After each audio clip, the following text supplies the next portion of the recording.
Hello, everyone.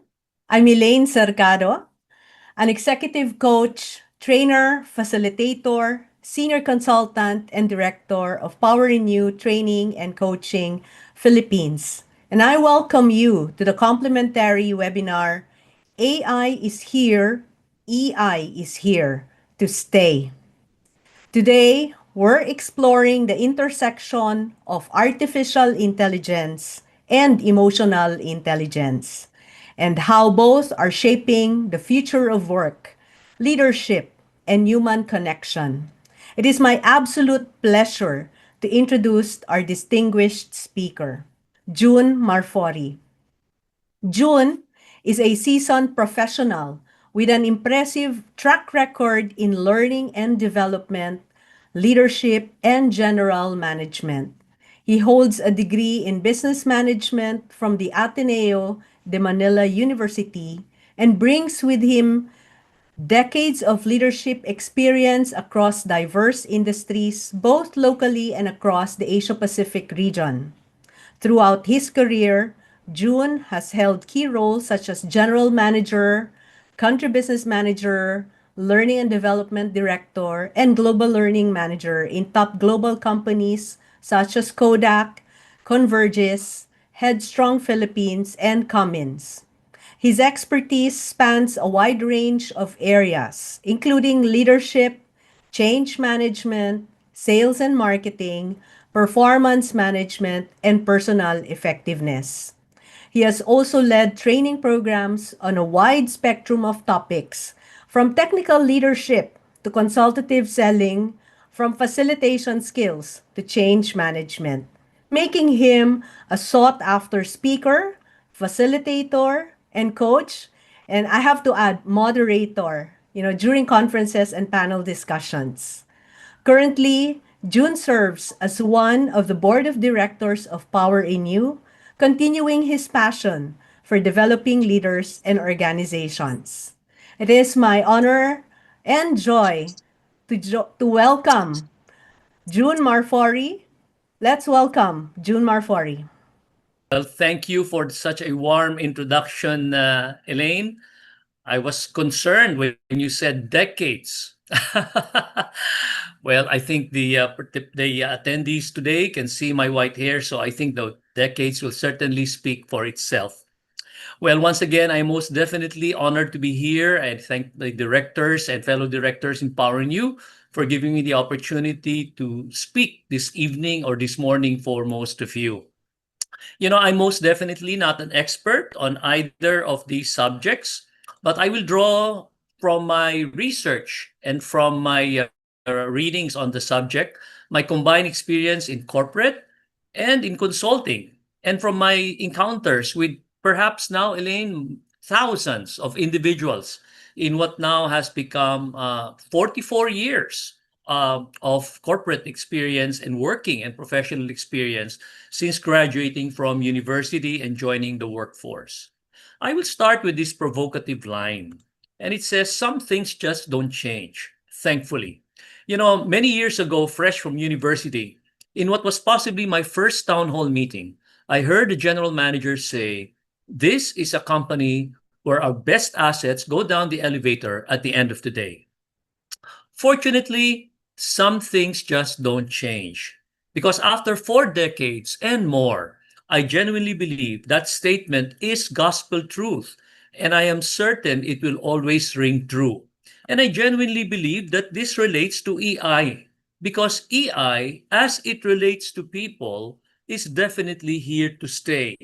And yes, despite AI having permeated virtually everything and has changed the world as we know it, amidst rapid and continuous change and disruption, digitalization and AI, remote working, hybrid platforms, sweeping changes in the socio-economic and geopolitical landscapes, and even the forthcoming tech revolutions, I know and I'm convinced that behind, at the forefront, at the core, at the wheel, and driving these changes are people, their imagination and inventiveness, their agility and resilience, their moral compass and their values, their very core, their knowledge, their skills, their behaviors, and their emotions.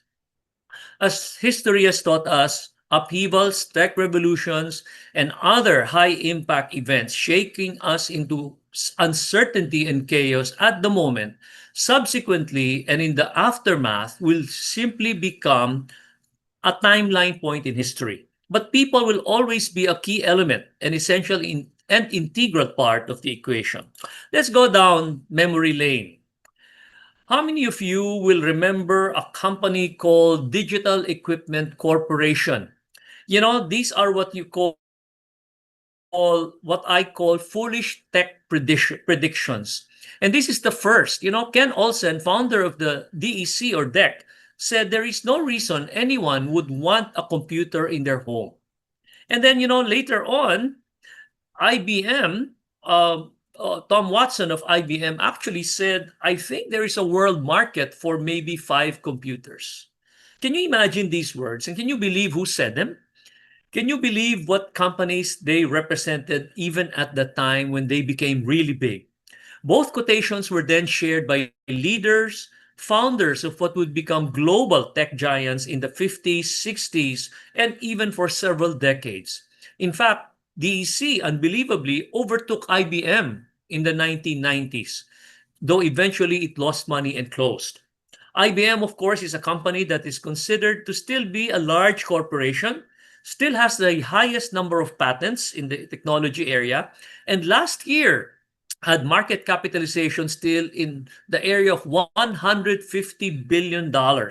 Today, very much steeped into developments around AI. In 2024, it had sales of $62.8 billion, an a net income of $6 billion, and still has 270,000 employees. It has survived and continues to thrive. But yes, the world did change. Remember the Y2K?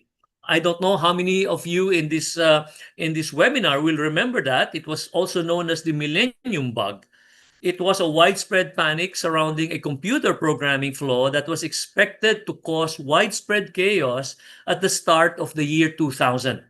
The fear stemmed from the fact that many older computer systems used only 2 digits to represent the year, for instance, 98 instead of 1998. And they anticipated that these systems would misinterpret the year 00 as 1900 and therefore leading to potential system failures. Well, it did not happen. So, can you imagine? The world changed since then, and how? If people who were in their prime during the Y2K scare, which precipitated the wave of technology companies, returned to today's technological environment, they would undergo a culture shock when they are confronted by the deluge of technological transformation they never could have imagined possible. In fact, many companies enjoyed phenomenal growth through the demand for their expertise and services at that time to address what supposedly was chaos. Yet, the clock did not stop. In fact, computers did not stop or malfunction at all. Indeed, instead, in fact, the pace just became much more rapid. And soon, as we know it, the advent of more powerful computers, mobile phones, applications, software platforms proliferated and mushroomed. Social media entered the scene. The cloud made an appearance. And subsequently, terms like evolution, disruption, VUCA, pivot, they entered not only our vocabulary, but our consciousness, our keyboards and drives, and all our hardware, including our boardrooms, our offices, our hallways, meeting rooms, our interactions and encounters with anyone and everyone, both within and outside the organization.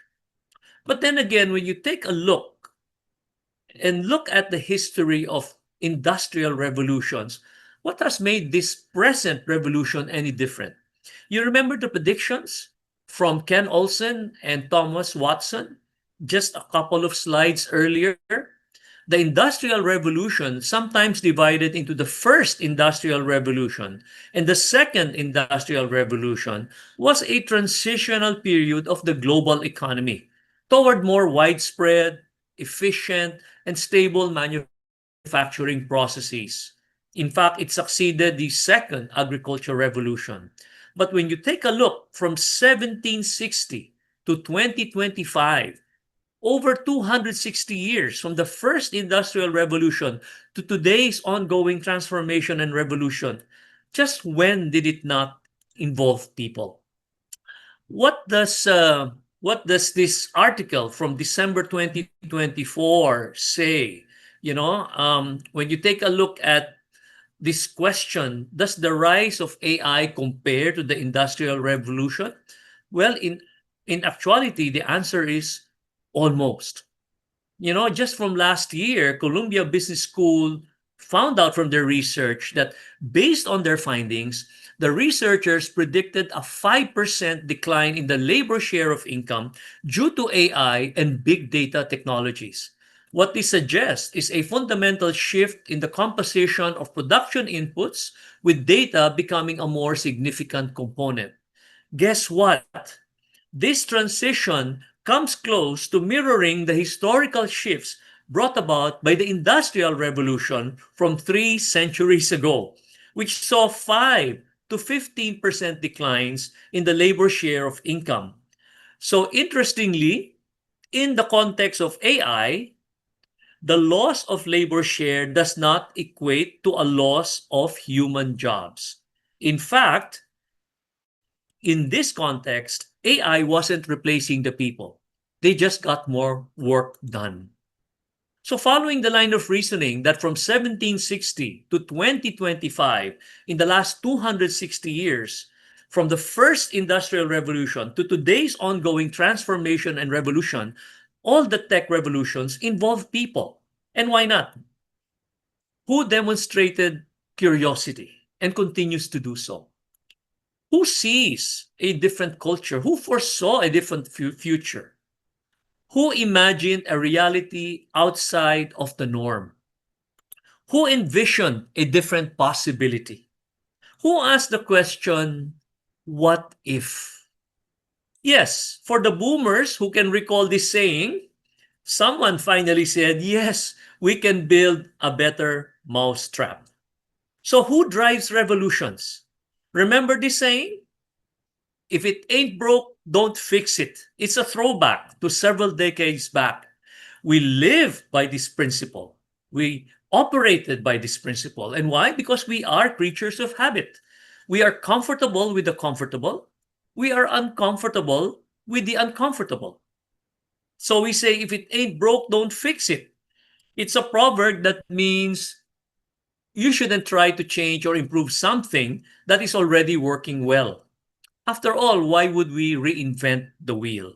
But in 1992, these authors, Robert Kriegel and Louis Palter, came out with this book entitled If It Ain't Broke, Break It, and Other Unconventional Wisdom for a Changing Business World.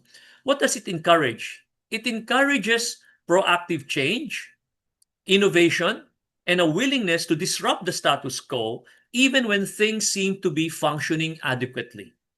The perspective suggests that continuous improvement and evolution are necessary to stay ahead, and that complacency rather can lead to stagnation or even failure. So who led it? Well, people led it. Whether we like it or not, the fact is people have always been at the forefront, have led, and shaped sweeping changes. People are expected to continue to imagine an evolving, transformed, and changing world. People ultimately will operationalize these transformations. But fine, let's talk about technology because that's a hard fact.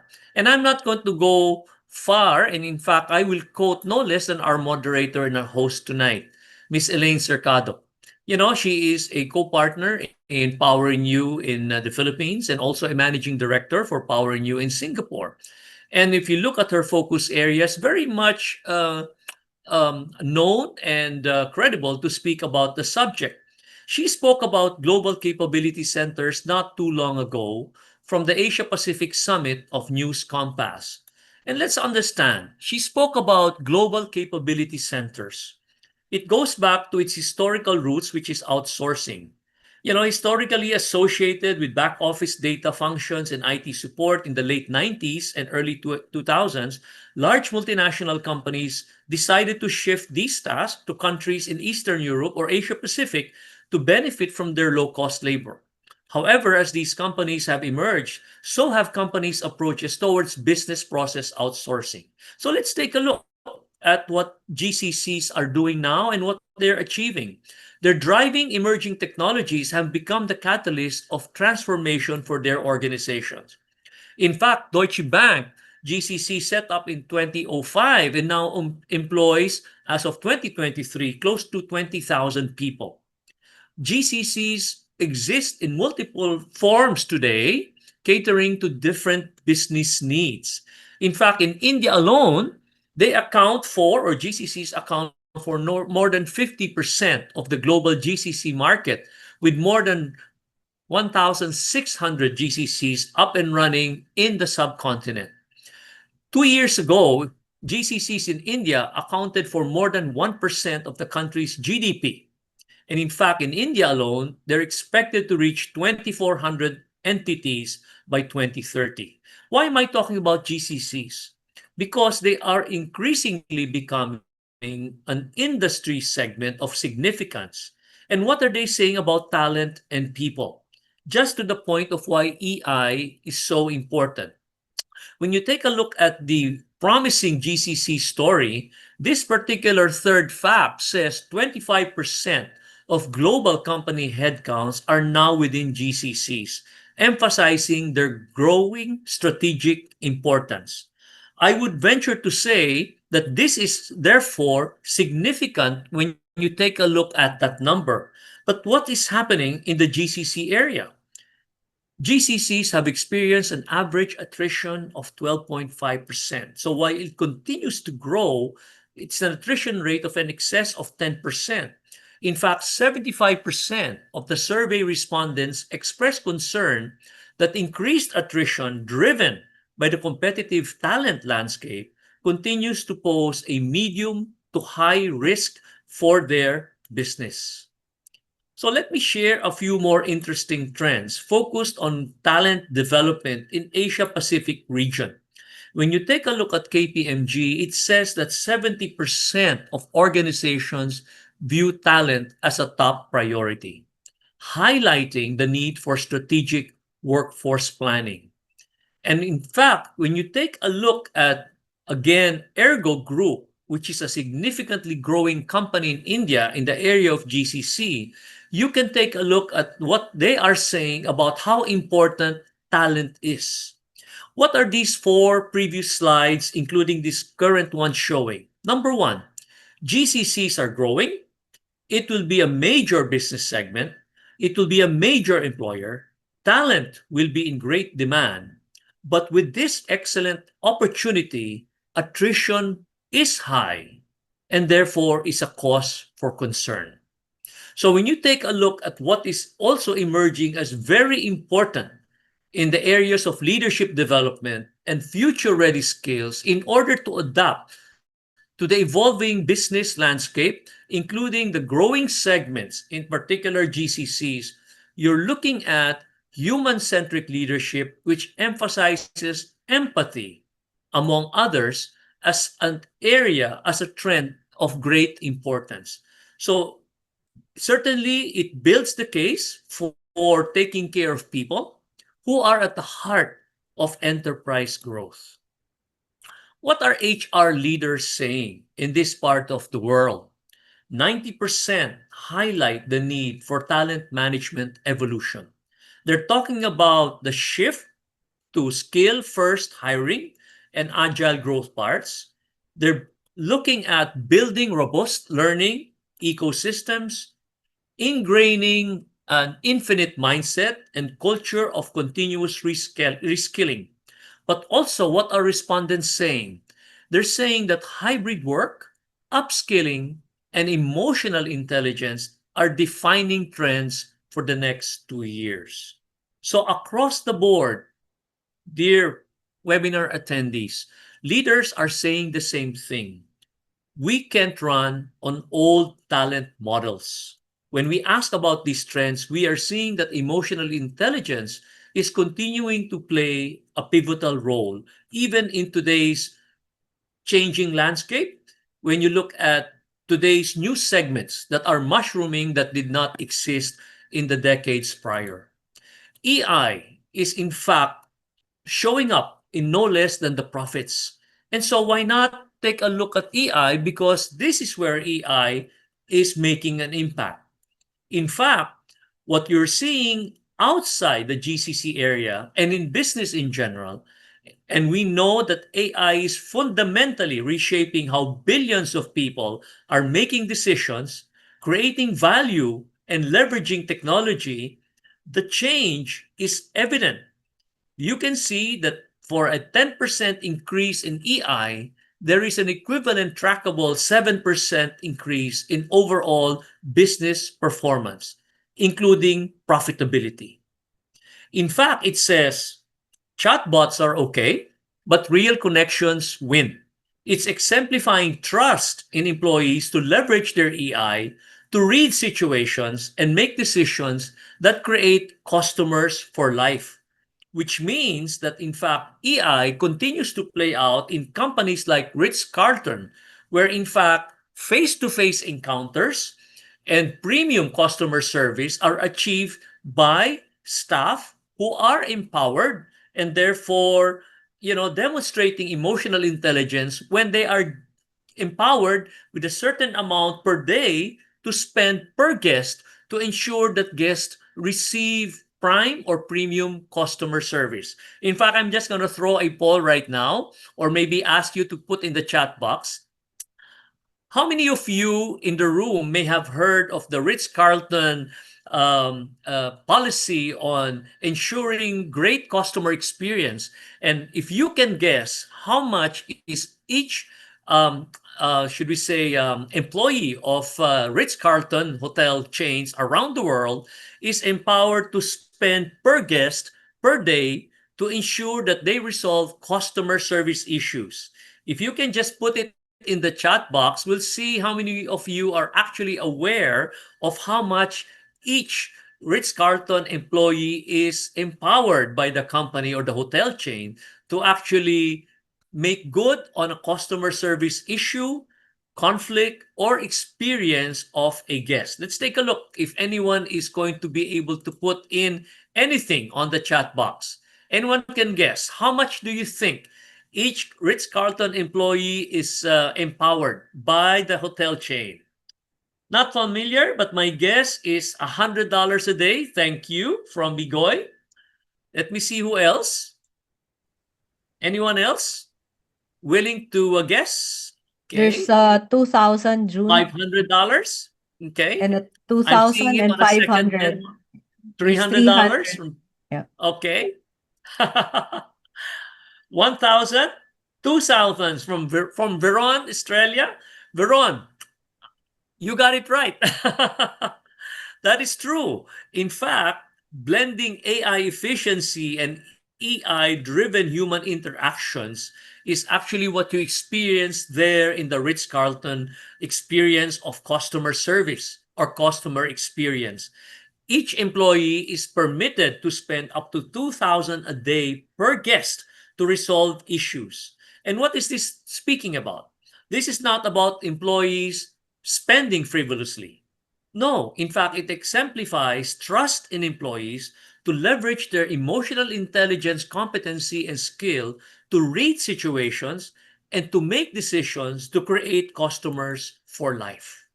So, in fact, the proof is in the profits. AI for global expansion.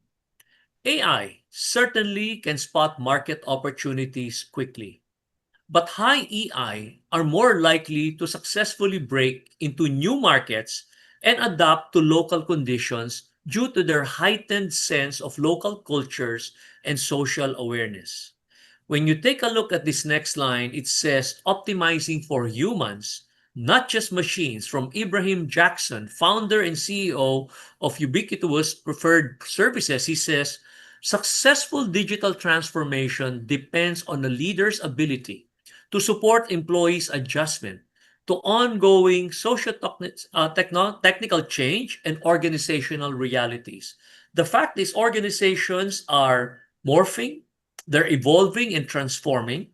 Employees need to be led effectively by leaders who demonstrate effective EI and support them as they adjust through the changes that are going on within an organization. In fact, when you take a look at the cost of leaving, for whatever it's worth, it's good to know the cost of leaving a company because this is actually what you pay for attrition for those who leave. People who have stayed in the company longer than most, actually, the level of heaviness and the sacrifice and the emotional toll on them becomes much more pointed as they spend longer time in the company. In a in a should we say survey that was done by Cliff Iala, a behavioral strategist, a technologist, and author of about 3,819 employees across the Philippines. It actually said that while boomers are the most emotional bunch, but in fact, as you spend longer time in the company, sadness is heavier. So when you take a look at the cost to an employee of attrition, not only is the organization hit by the lack of EI, but actually individuals who need to leave the company for whatever reason actually experience that as well. So when you take a look at EI and you take a look at their definition, you will see that it is the ability to understand, use, and manage emotions, both your own and those of others, in positive ways. It involves recognizing, understanding, and managing emotions, as well as using that emotional information to guide thinking and behavior. This includes skills like self awareness, self regulation, motivation, empathy, and social skills. And what does that contribute to the organization? EI contributes to improve relationships. Emotional intelligence allows for better communication, understanding, and connection with others. There's effective leadership. Emotionally intelligent leaders can inspire, motivate, and manage teams effectively. Stress management. EQ helps individuals cope with stress and challenges more effectively. A way of life that actually runs through all organizations in the present age. Better decision making. An aim, a goal, an aspiration that will never be extinct. Understanding emotions can lead to more thoughtful and balanced decisions. Increased well being. High EQ is linked to greater overall well being and resilience. And of course, career success. Research suggests that emotional intelligence is a strong predictor of success in the workplace. So, therefore, if you are a leader, here's a question for you. Whether you lead yourself, you lead a process, you lead a team, or you lead a business. So as long as you have a significant responsibility for the blend of talent and technology, AI and EI functioning well and overlapping and reinforcing each other, here's a question. Where am I on AI? Here's a food for thought for leaders. If boomers like myself thought that affirmation and recognition were motivating, what has changed in your minds in the new generation? You think that affirmation and recognition no longer motivate? What is it about empathy, about putting oneself in the shoes of the other, that has made today's environment, made it obsolete or irrelevant? What is it about an AI dominated world that says empathy has no more place? What are your thoughts? Should we be purposeful in leveraging on emotions of our team members? Or should we just outright disregard them? How much premium or importance do we need to give on how our team members feel? What is important to them? What is significant for them? What are their goals and aspirations? What do they desire to bring them to the next level of success? What is important for them to have the values and operating principles of the company resonate with them, to feel some level of alignment. If emotions are drivers of self-motivation, positive attitude, personal leadership, and accountability, which ultimately leads to high performance, what stops us from focusing on them? Again, still on making AI your competitive advantage. If AI is the brain, who rules the heart? A question that is probably worthwhile asking. If AI does the thinking, who will drive the sensing, the feeling, the empathizing? So here are some considerations.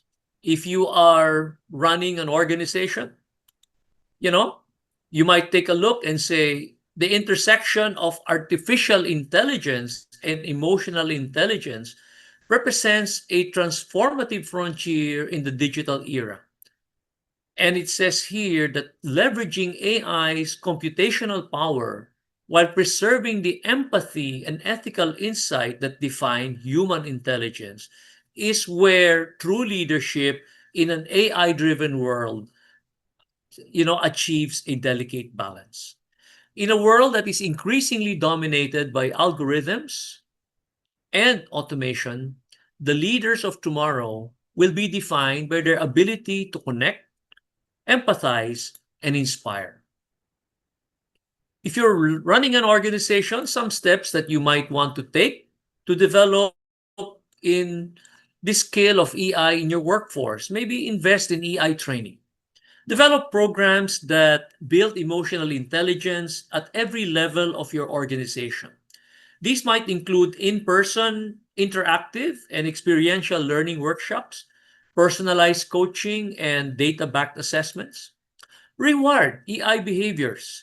Recognize and reward emotionally intelligent leadership and decision making. In a simple scenario, highlight the manager who turns around a disheartened team by investing time in one on one coaching, actively addressing burnout concerns, and creating psychological safety for honest feedback. In my experience, a formal recognition program tying compensation to demonstrated EI competencies can foster a stronger sense of belonging in the workplace. Measure EI impact.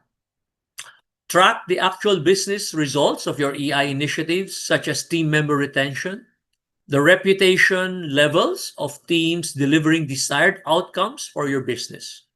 Methods for measuring EI impact: questionnaires, self report questionnaires, ability testing, 360-degree feedback, among others.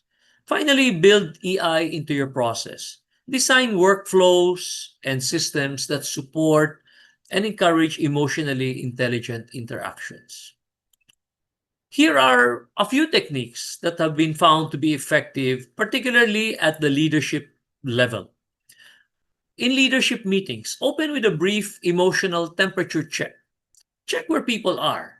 You know, rotate meeting facilitation to develop empathy among leaders. In project management, schedule one on one connection time between collaborators and create dedicated channels for sharing wins, losses, challenges. Create and expand areas of communication, two-way communication, genuine sensing and feeling and connecting and establishing chemistry, rapport, and feedback. Performance reviews evaluate both technical and emotional competencies exhibited by yourself and your team members. Document specific examples, such as when someone exhibits empathy and assertiveness to get things done through others while maintaining healthy relationships. Also, set concrete EI development goals in your employee objectives and key results. I will move to close with this provocative line. Some things just don't change. thankfully.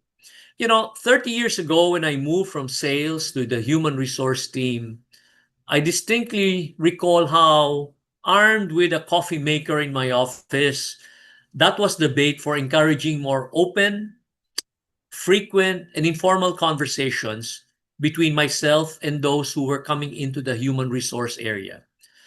But then I realized what it meant, when you say, be careful what you wish for, meaning I did not expect that coffee maker would translate it to not getting work done with my desktop. 30 years ago, there were no laptops, right? Mind you, from 9 a.m. to 5 p.m., there was just this endless stream of individuals who sat across me, some needing the door closed for more privacy, some were announced and set and scheduled and calendared, some were just knee-jerk, some were informal. A lot of them, most of them were unscheduled, just wanting to speak, unburdened, open up, consult, express fear or a grievance, share joy, celebrate, or just chat and connect, relate, engage, build bridges. Today, as a personal and as a consultant, as a trainer and a coach, 30 years since then, from 1995 to 2025, not much has changed. Now, with a mobile phone that has a processor more powerful than what powered IBM back when Tom Watson said his foolish prediction, today as a consultant, as a coach, as a trainer, I find myself when running training during coffee breaks or in open plenary, people racing, getting me into a side conversation, asking the same thing, speaking with individual contributors or managers or C-suite levels about leading, about handling people, asking, consulting, intergenerational team leading, engagement, about attrition, about managing conflict, about connecting with their boss, about driving motivation in their team members or self motivation. Well, some things just have not changed, thankfully. And so I know that EI, as it relates to people, is here to stay because from 1995 to 2025, not much has changed. Has AI firmly taken root? No doubt. Undeniably, it has shaped industries, roles, and expectations. But even as technology accelerates, one truth holds: it's people who drive progress. The future doesn't belong only to those who understand tech, but to those who understand people.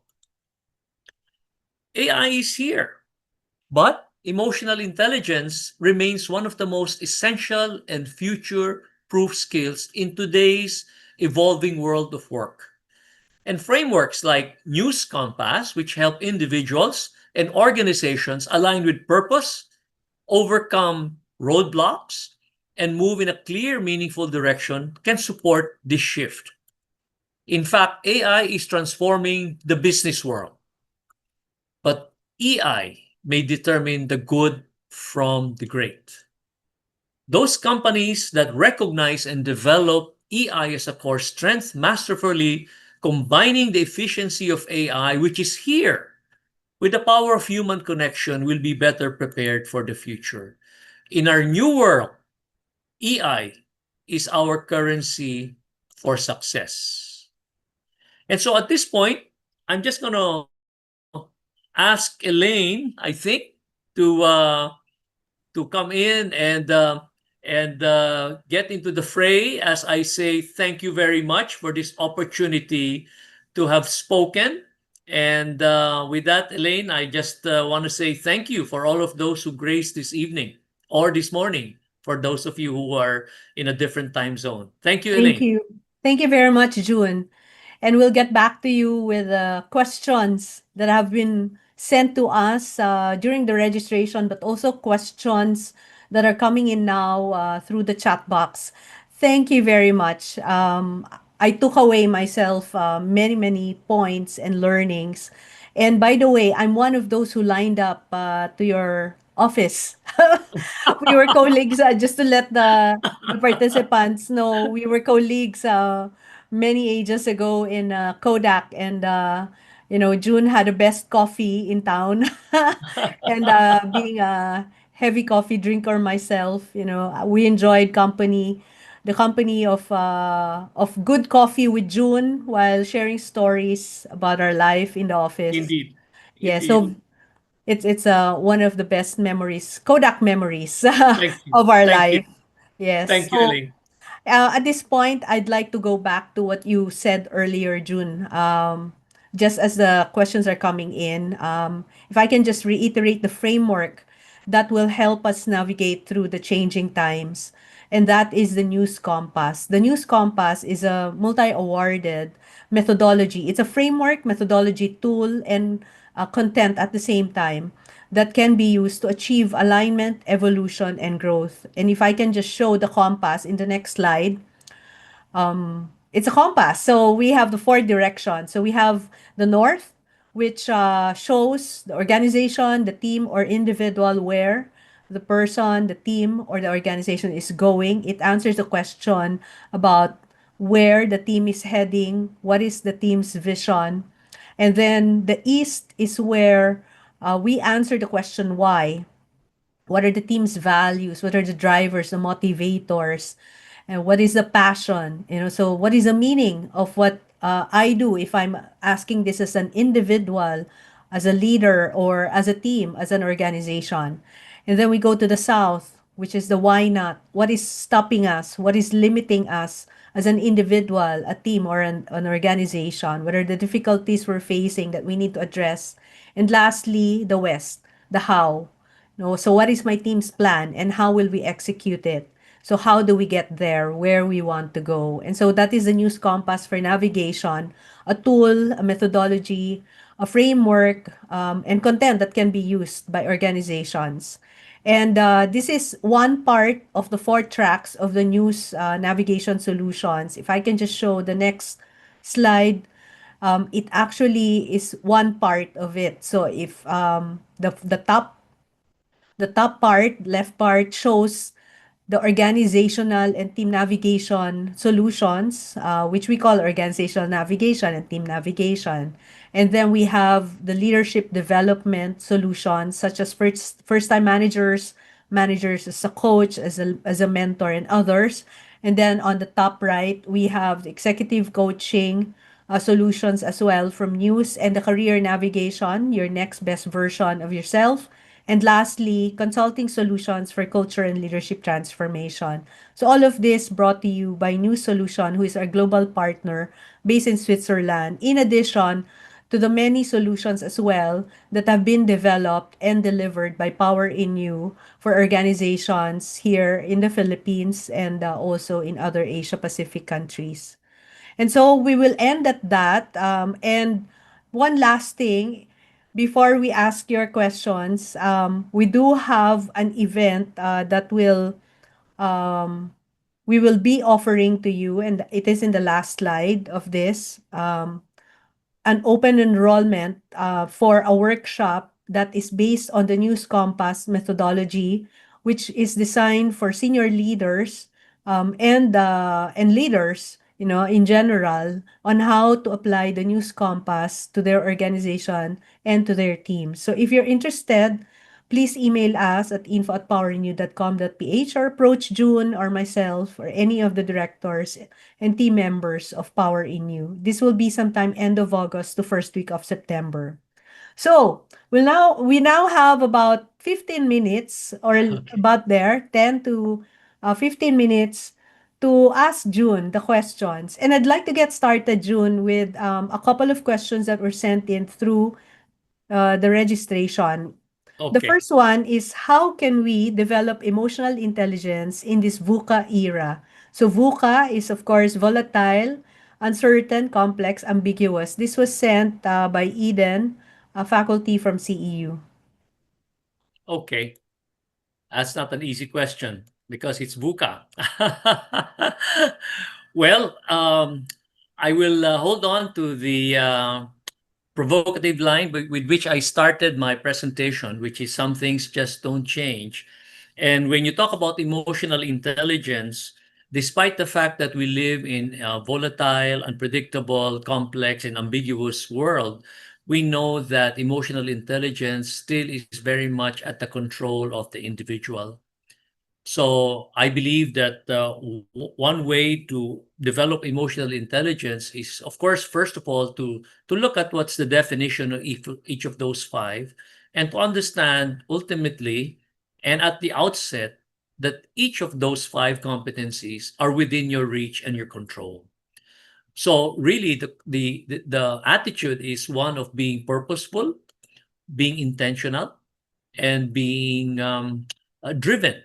So when you look at self-awareness, for instance, uh, despite the fact that we live in a very complex and constantly transforming world, there is a need for you to continue to be aware of what are your strengths and your weaknesses.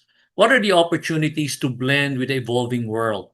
What are the key areas of strength that you need to be able to align with where the world is going? But since it's emotional intelligence, it talks about how are you feeling about all of these?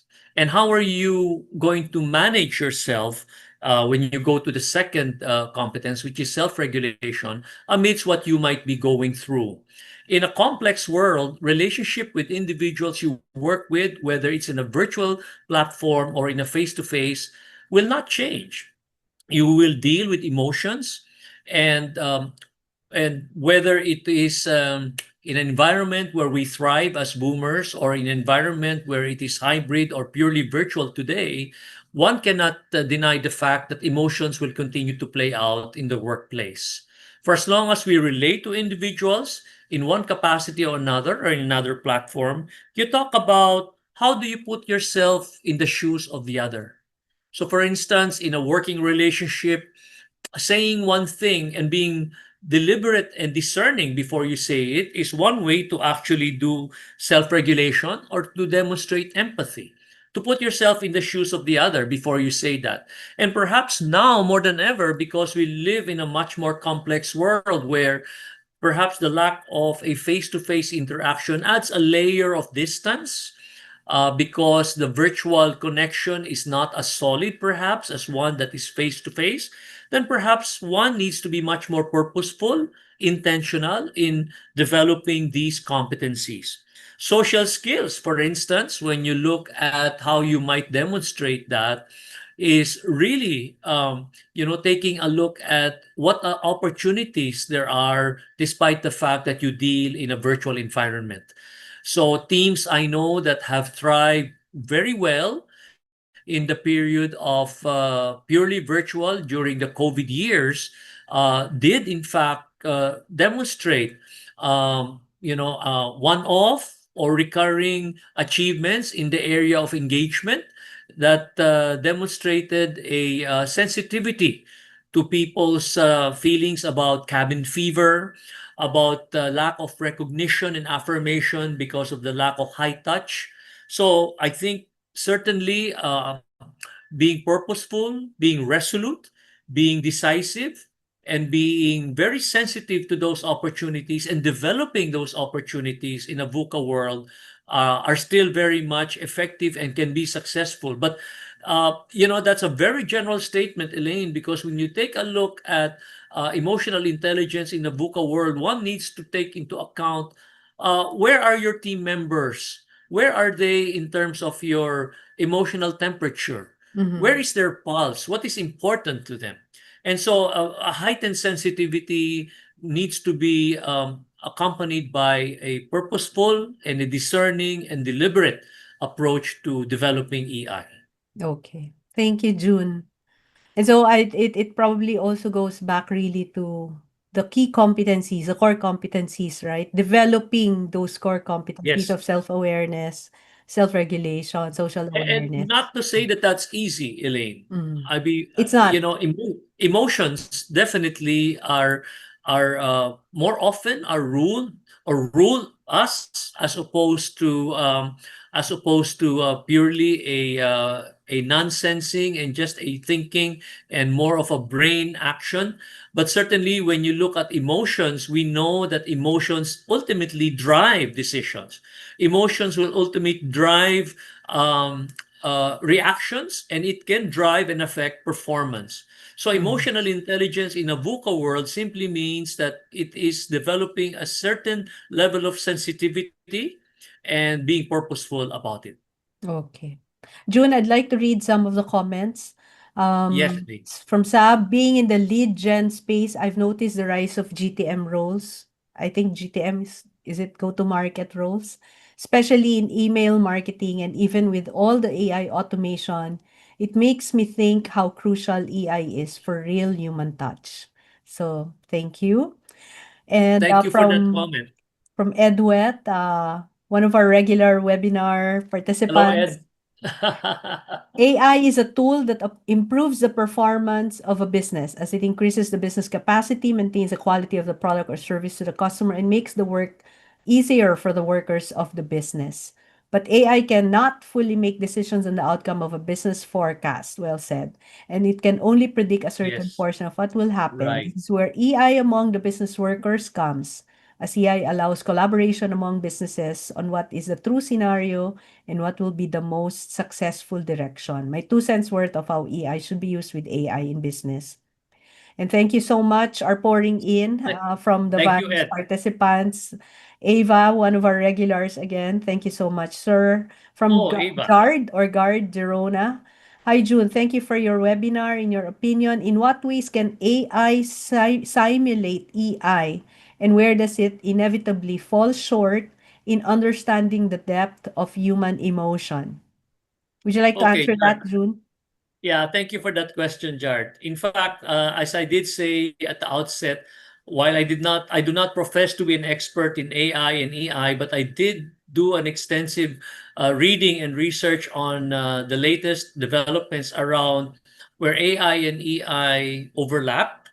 And in fact, there is a significant amount of encroachment, if you can call it that, that AI is beginning to reach when it comes to simulating emotions. But it's still that human connection, that ability to go beyond the analytics. And it is the lack of sensing, it's the lack of sensitivity that AI has not actually developed as yet. When you take a look at where AI is now, they have acknowledged that that's an area which is demonstrating emotions. That is certainly not yet an area of overlap. And based on the various quotations that I have used in this presentation, you can see that even the technology companies and those who understand the developments around AI are the first to admit that emotional intelligence will continue to rule. Even though AI is expanding in its influence, it's expanding its functionality, growing in the areas where it is predictive, including some part of analytics that can predict responses, but certainly emotions is not yet that area where they intersect completely. That's why they say the human connection, the chemistry continues to be the currency for success in an AI dominated world. I Yeah. hope that answers the question, Jart. And if I may add, June, um, one probable area where it is trying to simulate AI is in coaching. I've Yeah, experienced myself. Uh, yes, an AI coaching. In fact, we do have one from News, the Aviadgos AI, who is the founder yes, and that's creator right. of News Compass. There is an AI version that is now available in the market, and there are a few coaching AIs, and that is probably one of the attempts to make it feel like very EI in terms of the Yeah, the feel, that it evokes, or it produces among the users. Okay, That's and I right. think Benji also tried to answer that question, and so you can read it through the chat box as well. Mindstream.com published an article that AI can answer EI tests 80% correctly and can Oh, even read emotional cues. However, it fails when faced with complex situations. There is we have time for one last question. Um, and if there is any other question from the participants here in Zoom, please type it fast. But we have one last question that I'm going to read from the registrants. How do we strengthen our emotional intelligence? Is there any recommended workshop?